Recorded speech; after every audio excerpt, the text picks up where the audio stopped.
Welcome to the news from 92.3 Nigeria Info, the nation's number one talk, news and sports radio station. On the news this afternoon, National Assembly considers electoral amendment bill. PDP names new Senate minority whip. IPOB leader Nnamdi Kanu seeks transfer from DSS custody. And on the foreign scene, Spain's top court rules last year's strict coronavirus lockdown as unconstitutional. This is the news.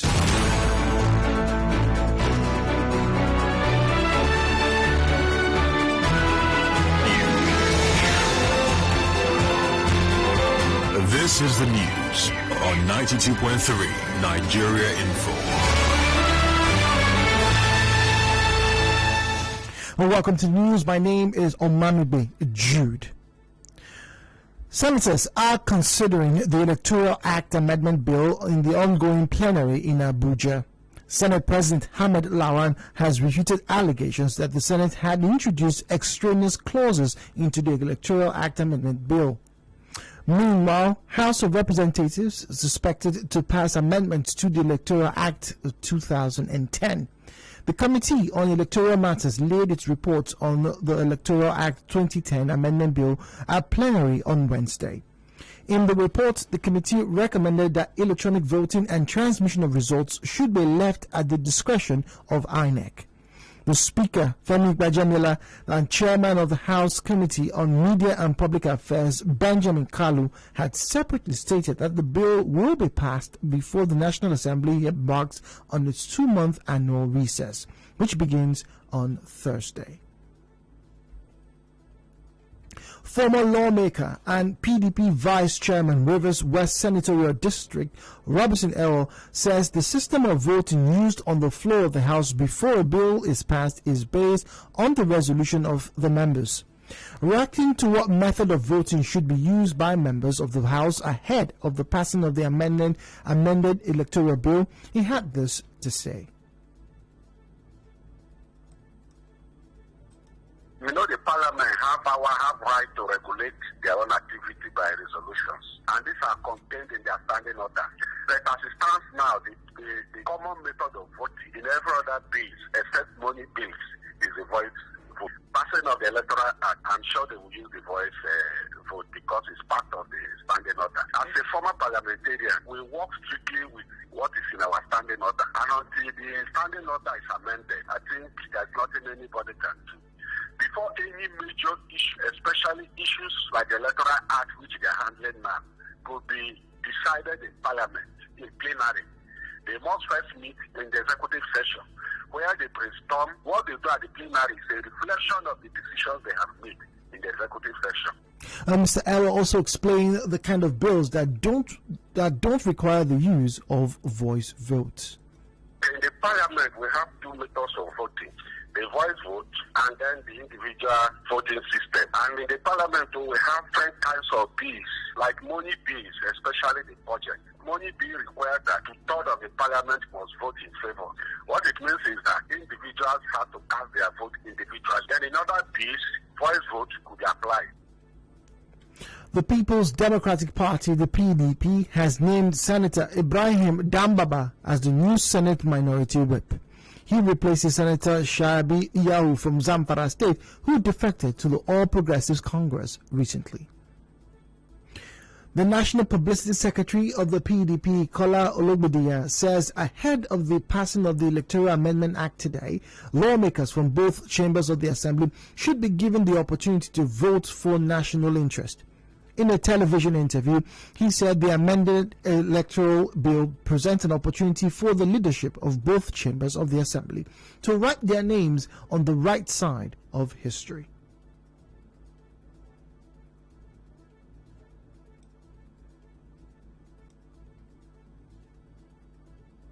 Every member, be he a senator or she a member of the House of Representatives, should vote in national interest by ensuring that what to support during the cross by cross is that which majority of Nigerians have demanded. For the Ahmed Lawan leadership, our friend Badabi Amila's leadership, this is a moment for them to seize the history of this country. And they must just do what is needful. We must lead the senators and the members of the House of Representatives to seize this moment and support the cause and the demand of Nigerians. And what is the demand of Nigerians?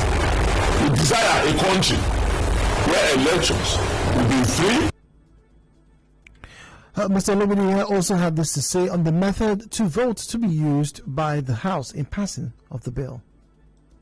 Whether clause by clause, whether a voice vote or whether each member will vote clause by in their personal capacity and on clause by clause basis, you still need Nigerians to know who voted in what direction. And that is why our parliamentarians cannot be defined in the context of their legislative activities.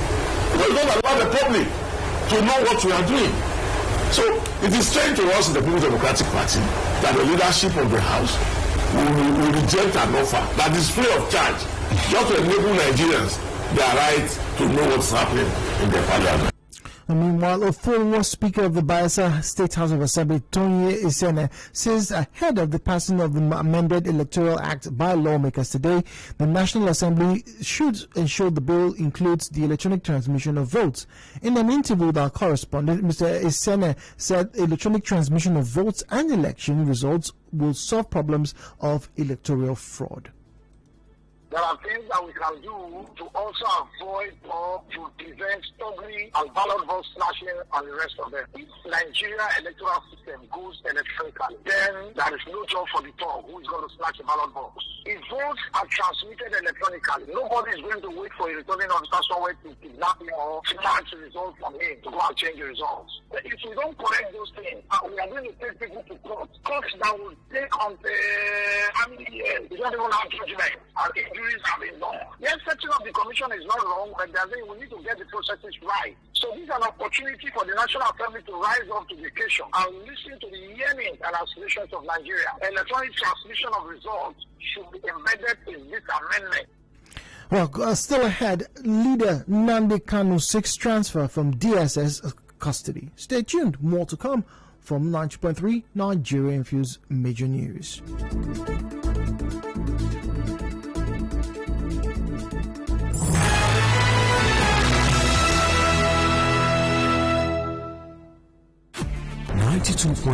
Nigeria Info. You talk, we listen.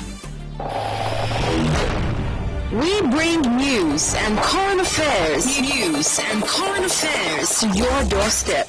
Sports, just the way you like it. We are 92.3. 92.3 Nigeria Info. The #1 talk, news, and sports station.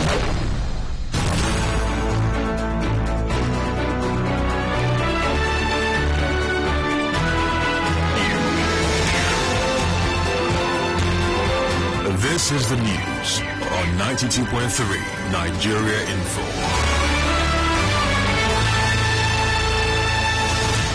Welcome back to the news. My name is Jude Omamebe.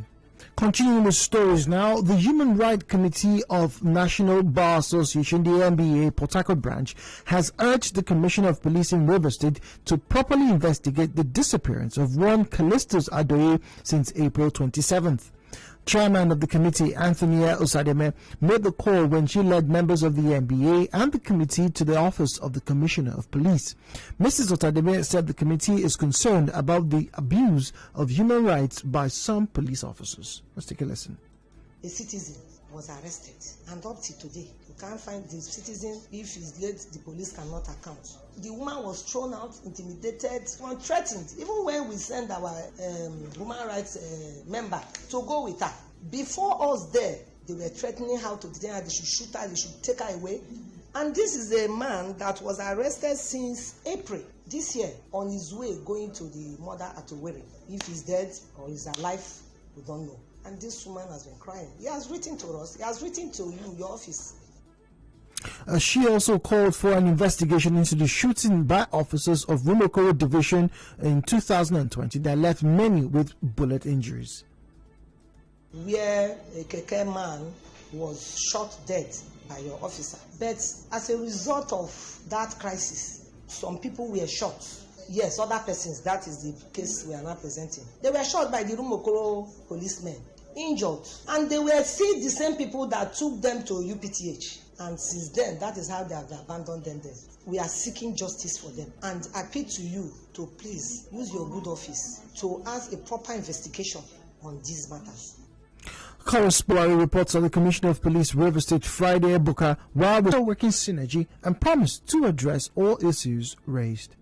Somebody was arrested at Ishukwu. That issue came up when during an interview, and I asked the area commander Ishukwu. He said nobody was arrested, and I believed him. But since it's coming up again, what I need to do is to call the GCID to go and look into that matter. So this thing will continue recurring. So if it actually somebody was arrested and the person is missing, we'll get to the root of it. Somebody has done something wrong, you have to be taken to court and processed throughout, and they will know if court says to be punished, he will be punished. But not to be missing just like that is improper. It's unheard of. We're not going to entertain it.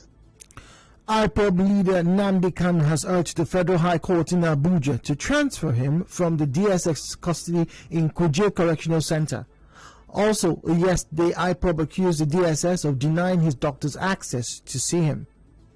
The group alleged that the health of its leader was deteriorating. Kanu was arrested on the 25th of June and brought back to face trial for alleged treason.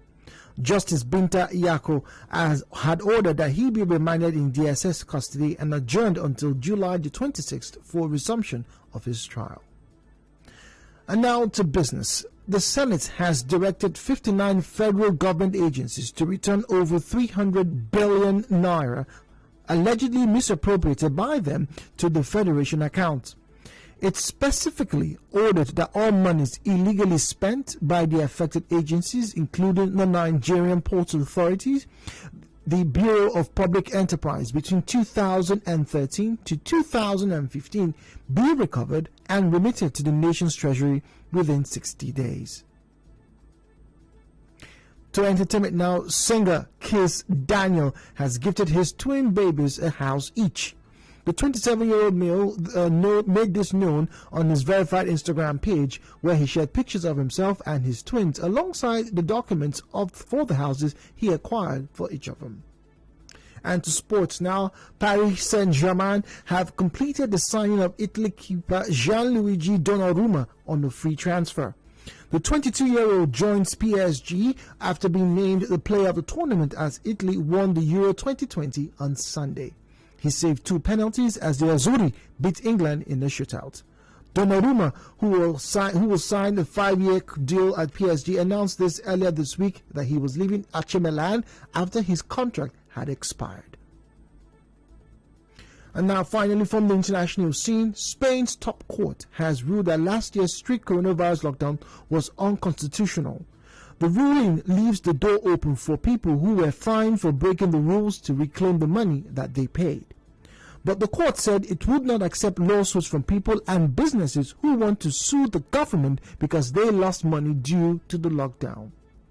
The government declared a state of emergency on the 14th of March 2020 to curb the first wave of COVID-19 infections. That was the news on the hour. Major news this midday. On the news this afternoon, you heard the National Assembly is considering the Electoral Amendment Bill. The PDP has named a new Senate Minority Whip. IPOB leader Nnamdi Kanu is seeking transfer from DSS custody to Kuje prison. And on the foreign scene, Spain's top court has ruled out that last year's strict coronavirus lockdown was unconstitutional. The news was edited by Choma Eze14. Please contact our newsroom on 0818 90,017. That is 0818 90,00017. Cloudy weather expected in Port Harcourt today. Please take an umbrella. It's been raining for a few days now. You would be advised you don't want to catch a cold. My name is Omamebe Jude. Do enjoy the rest of your day from the nation's #1 talk, news, and sports radio station, 92.3 Nigeria Info.